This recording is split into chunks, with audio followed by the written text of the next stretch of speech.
Hello दोस्तों, नमस्कार। SM किसी चैनल में मैं आप सभी लोगों का दिल से बहुत बहुत स्वागत करता हूं। अगर आपने पहली बार विजिट किया जरूर चैनल को सब्सक्राइब कर लेना। फ्री स्टॉक मार्केट क्लासेस इस चैनल को भी चाहो तो फॉलो कर सकते हो, सब्सक्राइब कर सकते हो। यहाँ पर भी बेल आइकन को हिट करके ऑल जरूर सिलेक्ट करके रख लेना। चैनल का लिंक आपको ऊपर आई बटन पर या फिर नीचे डिस्क्रिप्शन में मिल जाएगा। सो चले दोस्तों, फिलहाल इस वीडियो को स्टार्ट कर लेते हैं।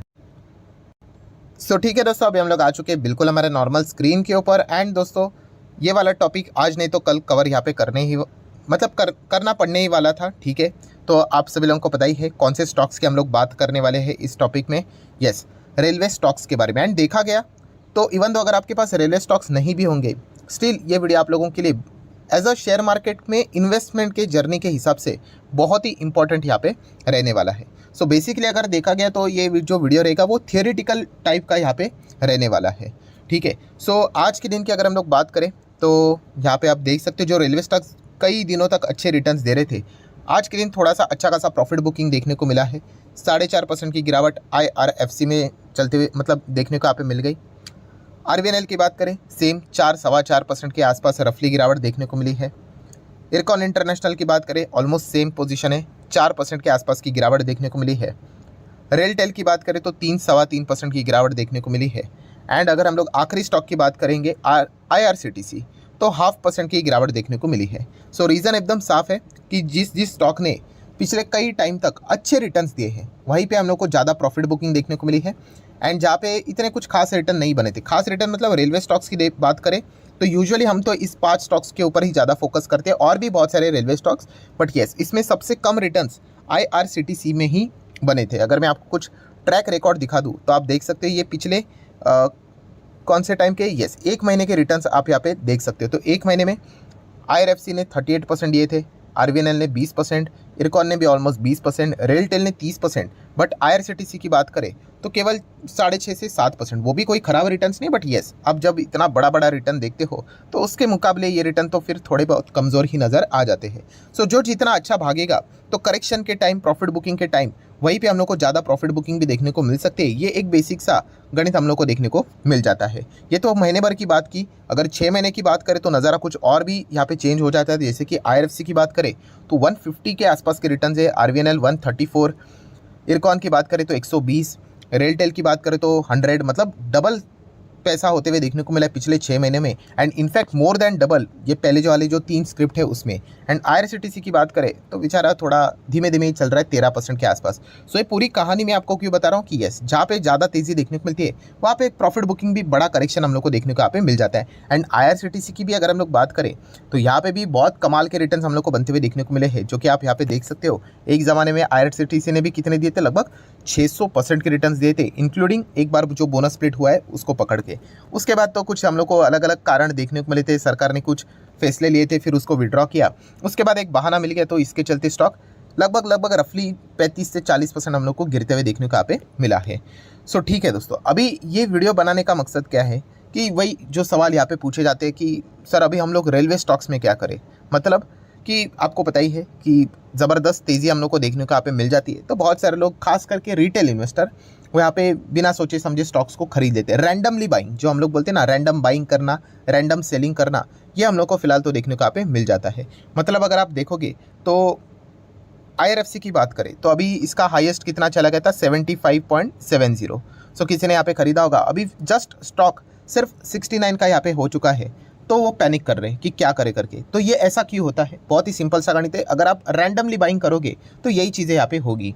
ठीक है, इसीलिए मैं हमेशा आप लोगों को सिखाता हूँ कि भागती हुई ट्रेन नहीं पकड़ने। भागती हुई ट्रेन मतलब बस स्टॉक भाग रहा है। ऐसे बहुत सारे एग्जाम्पल आप लोगों को भविष्य में भी देखने को मिलेंगे। इसलिए मैंने वीडियो की शुरुआत में ही कहा कि अगर आपके पास IRFC मतलब रेलवे वाले स्टॉक्स नहीं भी होंगे, फिर भी ये वीडियो आप लोगों के लिए इंपॉर्टेंट हो सकता है, क्योंकि हम लोग ओवरऑल शेयर मार्केट का जो इन्वेस्टमेंट की जो जर्नी होती है उसमें लोग क्या क्या मिस्टेक करते हैं उन्हीं का डिस्कशन हम लोग यहाँ पे इस वीडियो में करने वाले हैं। सो यही चीज़ हम लोग को IRFC में देखने को मिल रहा है, RVNL में भी यही चीज़ देखने को मिली थी। अगर मैं इसका 5 साल का डेटा ओपन कर दूँ या फिर साल भर का ठीक रहेगा। हाँ, आप यहाँ पे देख सकते हो बीच में यहाँ पे भी ज़बरदस्त तेज़ी आई थी, फिर नीचे गिरावट हुई थी तो लोग ने यहाँ पे छोड़ दिया, फिर वापस तेज़ी आई, फिर वापस खरीद लिया, फिर नीचे आया तो यहाँ पे छोड़ दिया, फिर वापस तेज़ी आई। तो दोस्तों ऐसा बिल्कुल भी यहाँ पे नहीं करना है। मैंने हमेशा आप लोगों को कहा है कि अगर आप किसी भी कंपनी में एज अ इन्वेस्टमेंट के लिए जाते हो तो आप क्यों जा रहे हो, उससे रिलेटेड आपका रीज़न क्लियर होना चाहिए।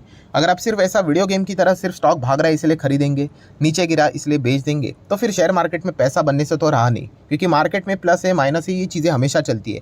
आज तक कोई भी स्टॉक उठाकर देख लेना, कोई भी, तो वो लेफ्ट टू राइट अच्छा वाला स्टॉक एक दिन में ऊपर नहीं गया है, मल्टीपल साइकिल्स प्लस माइनस करते करते करते करते वो ऊपर गया है। तो इसलिए कहता हूँ दोस्तों कि अगर आप कोई भी शेयर को खरीदते हो तो गिरावट जब होती है तो उसको पचाना आपको आना चाहिए। अगर आप उसको डाइजेस्ट नहीं कर पाओगे तो शेयर मार्केट में बड़ा पैसा एज अ इन्वेस्टमेंट के हिसाब से कमाना बहुत मुश्किल हो जाएगा। ठीक है, ये तो कुछ भी नहीं है, ये तो मतलब लिटरली टाइम पास है। कितना गिरा है, 2-3-4% गिरना कुछ भी नहीं है। जब बड़ी बड़ी गिरावटें आ जाती है, मार्केट में बड़ा करेक्शन आ जाता है, क्रैश जैसी चीज़ जो है हो जाती है, कोविड की बात करें, 2008 जैसे की बात करें, तब तो मतलब हालत तो बहुत ही ख़राब हो जाएगी फिर आपकी। तो इसलिए कहना चाहूँगा कि यहाँ पे सिर्फ तेज़ी देख ली इसलिए एंटर कर लिया, अभी आज के दिन थोड़ा सा नीचे आ गया इसलिए एग्जिट कर लिया, अगर ऐसा करोगे तो फिर बड़ा पैसा बनने से तो रहा नहीं। ठीक है, और ये जितने भी स्टॉक आप आज देख रहे हो यहाँ पे, ठीक है, तो ये आप देख सकते हो कि 2-2 ढाई साल तक यहाँ पे चल ही नहीं रहे थे। तो मार्केट में दोस्तों अगर आप इन्वेस्टमेंट के लिए आते हो तो ये चीज़ें हम लोग को देखने को मिल जाती है। और मैं अगेन कह रहा हूँ, ये सिर्फ इन स्टॉक से रिलेटेड नहीं है, ये तो अभी मैं इनको कवर क्यों कर रहा हूँ क्योंकि अभी के हॉट फेवरेट टॉपिक वाले स्टॉक्स है। ठीक है, जैसे यहाँ पे मतलब अगर आप देखोगे, देखिए अभी IRCTC भी था ना, एक ज़माने में ऐसा ही चलता था। ठीक है, अगर आप इसका मैक्सिमम चार्ट पैटर्न देखोगे, जैसे मैंने आपको बताया ना 600% के रिटर्न, एकदम रोज़ सुबह जैसे ही मार्केट स्टार्ट होता था ना, सब लोग IRCTC ऑन करके देखते थे, मतलब चेक करते थे कि कितना भागा है करके। 5%, 6%, 8%, 9%, रोज़ तेज़ी तेज़ी तेज़ी तेज़ी चलती थी। तो तभी लोग IRCTC बस ब्लाइंडली खरीदते थे। खरीदना गलत बात नहीं है, आपने क्यों खरीदा वो इंपॉर्टेंट चीज़ है। ठीक है, अभी क्यों ही पता नहीं है, बस ऐसे ब्लाइंडली खरीद लिया, फिर उसके बाद नीचे आ गया तो फिर वो यहाँ पे चले जाते हैं। तो ऐसा बिल्कुल नहीं करना। और ये तो एक एग्जांपल हो गया है, ऐसे इसके ऊपर तो मैंने कितने सारे वीडियोस बनाए थे। अगर आप पूछोगे कि कौन से चैनल के ऊपर, वही हमारा जो दूसरा चैनल है स्टॉक मार्केट क्लासेस करके, बस उस चैनल के ऊपर विजिट कर लेना, आपको मिल जाएगा। थोड़ा सा पीछे जाना पड़ेगा, 6 महीने पहले की बात है। ये देखिए मिल भी गया वीडियो, आपको यहाँ पे दिखाना चाहूँगा। ये देखिए 6 महीने पहले की बात है, लगभग 115 के लोगों ने यहाँ पे इस वीडियो को देखा था। तो टॉपिक क्या था, यही, क्या इन शेयर में कोई गड़बड़ है क्या? कौन से वाले share? Trident, Tata power, Wipro, CDSL, 6 महीने पहले की मैं बात कर रहा हूँ। IEX, RVNL, Tata Elxsi, Deepak nitrate, fine organic, ठीक है, जुबलांट की बात करें, IRCTC, then Balaji amines, alkyl amines. तो क्या प्रॉब्लम था इन स्टॉक्स में कि बहुत सारे लोगों ने इन स्टॉक्स में मतलब क्यों एंट्री की थी ब्लाइंडली? यस, एक ही चीज़ था, एकदम रॉकेट की तरह ये स्टॉक हम लोग को भागते हुए देखने को मिले थे।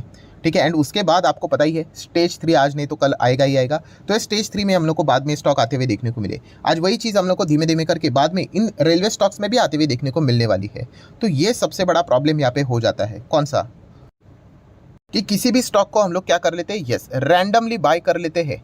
ठीक है, एंड सेल भी कर लेते हैं। मैं आपको बताना चाहूँगा कितने सारे रिटेल इन्वेस्टर बहुत अच्छे इन्वेस्टर बन सकते हैं, सिर्फ उन्हें यही चीज़ समझनी है कि वो किसी भी चीज़ को क्यों खरीद रहे हो। मतलब स्टॉक की अगर हम लोग बात करें तो ठीक है, जब कोई भी स्टॉक ऐसा फर्स्ट स्टेज में होता है, मतलब फ्लैट चलता है, इंटरेस्ट ही नहीं होता है, बट वो रोज़ रॉकेट की तरह भागना भागना भागना स्टार्ट, फिर सेकेंड स्टेज में वो फोमो स्टार्ट कि अरे भाई ये तो 100 का 200 हो गया, 300 हो गया, 400 हो गया, 500 हो गया, 1000 हो गया। ठीक है, मतलब 1000% रिटर्न बनने के बाद हम क्या करते हैं, उसको खरीद लेते हैं ये सोच के कि अभी 1000 का 2000 हो जाएगा, एंड एग्जैक्टली फिर स्टॉक नीचे आता है। मतलब वॉरेन बफे जी की कोट्स तो हम सभी लोगों को पता है कि जब बाकी लोग ग्रेडी हो जाएंगे हमें फियरफुल होना चाहिए, बाकी लोग फियरफुल होते हैं तो हमें ग्रेडी होना चाहिए। बट प्रैक्टिकली जब हम अप्लाई करने जाते हो, बुरा मत मानना, बट हम इन चीज़ों को मतलब बोलते ना याद भी नहीं करते हैं। ठीक है, एंड यही सबसे बड़ा प्रॉब्लम यहाँ पे बन चुका है कि जहाँ पे भी हम लोग को कोई भी स्टॉक ऐसे रॉकेट की तरह भागते हुए देखने को मिलेंगे, हम लोग चले जाएंगे। मैं अगेन कह रहा हूँ, इन स्टॉक इसमें कोई गड़बड़ी नहीं है, बट हमारा जो पैटर्न होता है खरीदने का, वो रैंडम बाइंग, वो गलत होता है। मैंने इसके पहले भी आपको कहा है कि अगर आप कोई भी स्टॉक खरीदते हो, क्यों आपको पता होना चाहिए, रीज़न पता होना चाहिए कि हाँ, अगर मुझे ये कंपनी लगती है भविष्य में इतना अच्छा कर सकता है, ये 10 साल के बाद इतना और बड़े बन सकते हैं, अगर आपका क्यों क्लियर है ना, तो फिर आप ऐसे गिरावट के चलते आपको कोई रद्दी भर भी फर्क नहीं पड़ेगा। बट अगर आपका रीज़न ही क्लियर नहीं है तो फिर वो वीडियो गेम है। 100 का 120 हो गया आप खुश हो जाओगे, 100 का 80 हो जाएगा आप दुखी हो जाओगे, 80 का 70, 70 का 50 आप निकल जाओगे, फिर 50 का वापस 100 आप खरीदने के लिए आ जाओगे। तो ये चीज़ें चलती रहती है। तो ये पॉइंट एकदम क्लियर होना चाहिए। फिर उसके बाद आप गलत गए तो भी चलेगा। जैसे कि अगर मैं आपको बता दूं तो एक स्टॉक है जिसके ऊपर मैं बहुत बात करता था, HDFC AMC की बात करें तो ठीक है, मुझे पर्सनली लगता था ये स्टॉक बहुत अच्छा करेगा क्योंकि म्यूचुअल फंड इंडस्ट्री आने वाले समय में 10 गुना होगी। लॉजिक तो सही बैठ गया, म्यूचुअल फंड इंडस्ट्री 10 गुना भी हो गई, 4.5 लाख करोड़ का 45 लाख करोड़ उसके भी ऊपर चली गई, बट स्टॉक भागा ही नहीं।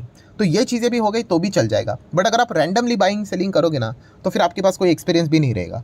तो ये सबसे बड़ा प्रॉब्लम यहाँ पे होता है दोस्तों। ये चीज़ आप लोगों को समझनी है। एंड मैं अगेन कह रहा हूँ दोस्तों, ये चीज़ें भविष्य में भी होने वाली है। सिर्फ एक ही चीज़ होगा, यस, कोई और कंपनी का नाम होगा, कोई ABCD हो सकती है, ठीक है, कोई XYZ नाम का दूसरा कोई कंपनी हो सकता है। ये चीज़ें चलती रहती है। मैंने आपको कहा ना, आप इन कंपनीज़ के भी बहुत सारे पैटर्न्स यहाँ पे देख लेना कि यहाँ पे ऐसा स्टॉक रहता है कोई नहीं खरीदेगा, रॉकेट बन जाएगा तो खरीद लेंगे, नीचे आ जाएगा तो एग्जिट की बात है। अगर आप अपने पोर्टफोलियो के भी रिव्यू करो, ऐसे कितने सारे स्टॉक्स लोगों के पोर्टफोलियो में रहेंगे कि स्टॉक का नाम रहेगा A 40% डाउन, उन्होंने बाय किया तब से। स्टॉक का नाम रहेगा B 50% डाउन, स्टॉक का नाम रहेगा C 35% डाउन। ऐसा क्यों हो रहा है? क्योंकि आप एकदम जब तेज़ी देख लेते हो उस स्टॉक में आप खरीदने के लिए शुरुआत करते हो। जिस दिन आप बिजनेस को समझने की शुरुआत करोगे, बिलीव मी, आप यहाँ पे शेयर मार्केट में बहुत अच्छा पैसा यहाँ पे छाप पाओगे। जिन जिन लोगों ने कंपनी को बिजनेस को हिसाब से यहाँ पे देखकर निवेश करके रखा हुआ था, यही लोग 2-2 ढाई साल तक यहाँ पे हम लोग को लॉस के साथ बैठे हुए देखने को मिल रहे थे। आज मार्केट ने उनको क्या कर दिया, रिवॉर्ड दे दिया। और जो बिजनेस को देखते नहीं है वो तो क्या भाई चलो ठीक है, बोरिंग स्टॉक है करके छोड़ दिया, एंड आज फिर वो यहाँ पे पछता रहे हैं। सो ये चीज़ें चलती रहती हैं। एंड देखिए, ये चीज़ें बदलने वाली नहीं है, ये हमेशा ऐसा ही होते रहेगा। मैक्सिमम भीड़ हम लोग को उसी दिशा में जाती हुई देखने को मिलेगी। इसके ऊपर भी मैंने एक मज़ेदार वीडियो बनाया था।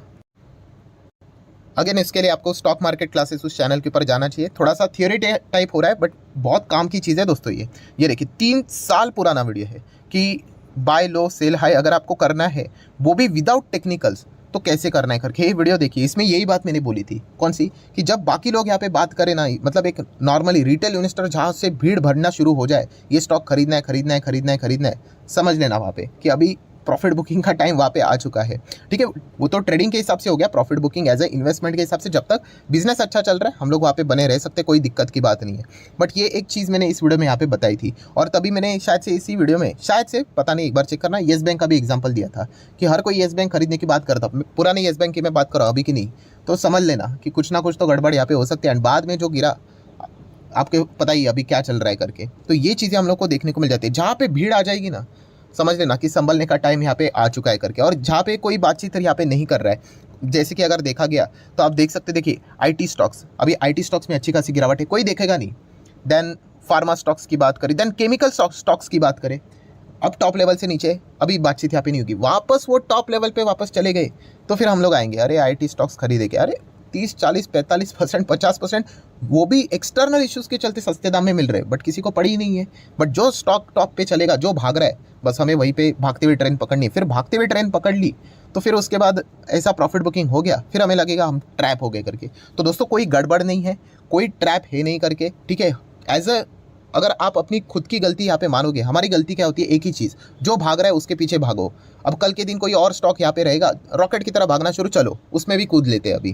तो ऐसा करोगे तो फिर बहुत मुश्किल हो जाएगा। मैं अगेन कह रहा हूँ, आपका रीज़न क्लियर होना चाहिए कि आप किसी भी कंपनी में क्यों जा रहे हो। तो वो रीज़न क्लियर होगा ना, मान लीजिए कि कल अगर कोविड जैसी सिचुएशन भी हो गई, स्टॉक्स क्रैश भी हो गए, 50% नीचे भी आ गए, फिर भी आप उसमें बने रहोगे। बट अगर आपका रीज़न क्लियर नहीं होगा ना, 5 रुपया भी नीचे आया ना, आपके हाथ पैर कांपना स्टार्ट हो जाएंगे। और ये इसके पीछे का जो ये पॉइंट मैंने आपको बताया ना, ये प्रैक्टिकल चीज़ें हैं, ठीक है। इसको अगर आप एक्सेप्ट करके अगर इसके ऊपर वर्क करोगे, रिजल्ट आपको आने वाले कुछ सालों के अंदर अंदर देखने को मिल जाएंगे। सो आशा करता हूँ दोस्तों, जितने भी इंपॉर्टेंट चीज़ें थी, ठीक है, साइकोलॉजी के हिसाब से जितने भी इंपॉर्टेंट पॉइंट्स थे वो सारे यहाँ पे मैंने कवर कर लिए हैं। सो जैसे मैंने कहा, ये तो सिर्फ इन स्टॉक से रिलेटेड है, आगे चलेंगे नहीं चलेंगे पता नहीं, बिजनेस को देखकर यहाँ पे चलना है। ओवरऑल बिजनेस इनके बहुत बढ़िया है, ठीक है। तो इसके चलते कोई ज़्यादा पैनिक की यहाँ पे जरूरत है नहीं। प्लस माइनस तो यहाँ पे हर किसी स्टॉक में यहाँ पे होता रहता है। एंड अगेन जैसे मैंने कहा, ये चीज़ें सिर्फ इन स्टॉक से रिलेटेड सीमित नहीं है, और भी स्टॉक्स में देखने को मिलेंगे। क्या पता शायद से कल परसों भविष्य में VBL से रिलेटेड देखने को मिले, जेनटेक से रिलेटेड देखने को मिले, पॉलीकैप से रिलेटेड देखने को मिले, ठीक है। सो ये इसीलिए यही कारण है दोस्तों, इसीलिए मैं वो भागे हुए स्टॉक्स को अभी क्या कर रहा हूँ, फिलहाल तो यूजुअली अवॉइड कर रहा हूँ। क्योंकि जो बिगिनर होते हैं वो क्या कर लेते हैं, अरे हाँ ये तो मस्त भागा है, चलो खरीद लेते हैं। तो ऐसा नहीं, रैंडम बाइंग नहीं होना चाहिए। अगर आपको टॉप पे भी खरीदना है ना, आप कम क्वांटिटी खरीदो, या फिर आपका रीज़न क्लियर होना चाहिए कि हाँ मुझे कंपनी अच्छी लगती है, कोई बात नहीं, कल अगर ये 20-30% भी गिर गया, मैं और नीचे यहाँ पे एवरेज करूँगा या करूँगी, बट मेरा विजन है भाई मैं इसको 10-20 साल के लिए होल्ड करूँगा तो मुझे अच्छे रिटर्न्स मिल जाए।